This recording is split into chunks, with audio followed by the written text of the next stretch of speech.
writing stories since I was a kid. I remember my first story. I was probably in the third or fourth grade. My teacher gave us an assignment and write a story. It's supposed to be like a page or two, but I got sucked into this idea about a kid and his dinosaur, so I ended up writing 12 pages. My teacher was really impressed that someone would do that much extra work purely for the joy of it.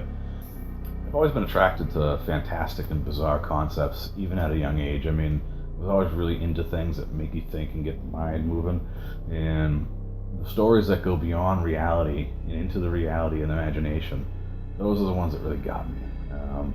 So, I mean, for me, the places we go, we dream and we daydream, those are just as real as anything else. I mean, who's to say that they're not?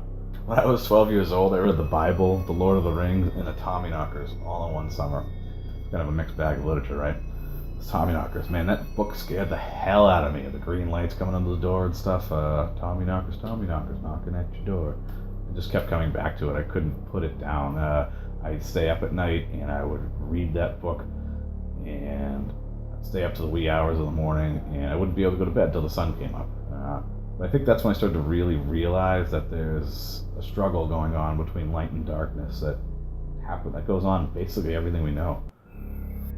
My childhood, my parents had a nasty divorce, and I think that oozes through my words sometimes, even to this day. You know, like those domestic situations that people try to escape and put behind them, but I don't think you really ever escape them. I mean, they become a part of you.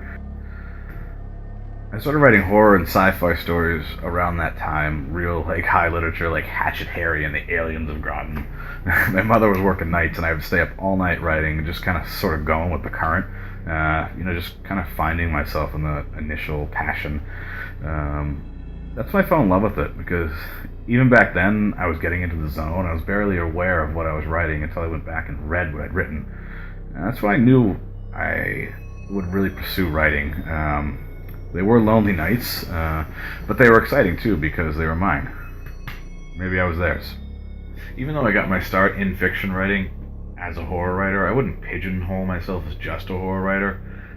I've written all sorts of stuff throughout the years. I used to be a newspaper correspondent. I've written for blogs, for websites, tons of research articles. But for me, for fiction, I definitely create horror, sci-fi, fantasy, or some combination thereof. And that goes back to my love of the fantastic, I think. I love mixing aspects of different genres into a story to try to get something that's completely unexpected for the reader. I love to write and I love to publish.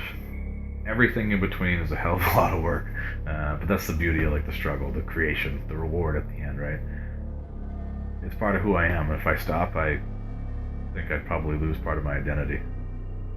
I think especially in literature, there's always somewhere else to go. There's always more to learn, and there's always going to be somebody who is probably better than you. But that's a good thing. That's the beauty of it.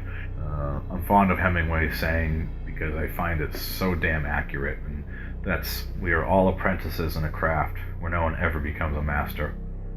Well, yeah, of course I want to be read far and wide and by everybody, but I mean, what author doesn't, right? These days, though, I like the thrill of creation more. It's kind of an odd thing to say. I wouldn't have said that 10 years ago, but I feel it now. I'm a lot more zen about things. All the review stuff, the adulation, the lack thereof, the emotional highs and lows, I try not to think about that stuff anymore. I just do the best I can. Look, if people like my stories, that's awesome. If they don't, I'm still going to write. At the end of the day, I just want to write the best stories that I can for all of you.